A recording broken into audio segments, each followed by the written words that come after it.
জরিমানা 22,000 টাকা করেছে। আমরা পবিত্র রমজানে দ্রব্যমূল্য নিয়ন্ত্রণ এবং পণ্যের সরবরাহ নিশ্চিত করার জন্য জাতীয় ভোক্তা অধিকার সংরক্ষণ অধিদপ্তরের মহাপরিচালক মহোদয়ের নির্দেশনা মোতাবেক বাজার তদারকি করে যাচ্ছি। আজকে গুলশান 2 কাঁচা বাজারে মনিটরিং করলাম। এখানে নিত্য প্রয়োজনীয় পণ্য, কাঁচা বাজার, মাছ মাংস, শাকসবজি, ফলমূল এবং হোটেল রেস্তোরাঁ পরিদর্শন করেছি।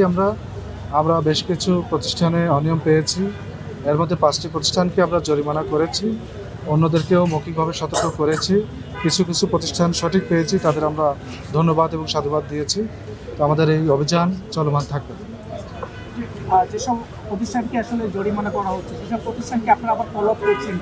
আমরা ফলো আপ করছি। আমরা কয়েকদিন পরপরই তো আসি। দেখা যায় রমজানে 1-2 দিন পরপরই আমাদের একটা টিম এখানে আসে। আমরা নিজেরাও একাধিকবার ঘুরে ফিরে আসি।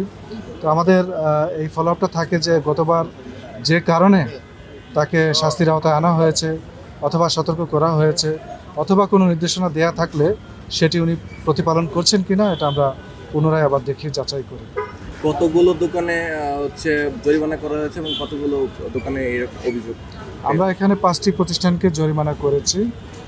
আর তদারকি তো মোটামুটি সবগুলো কাঁচা বাজারে সবগুলো প্রতিষ্ঠানই করেছি, মোটামুটি 2-1টি বাদ থাকতে পারে। আর এর বাইরে কিছু হোটেল রেস্তোরাঁ দেখেছি, সেগুলো রান্নাঘরে দেখেছি।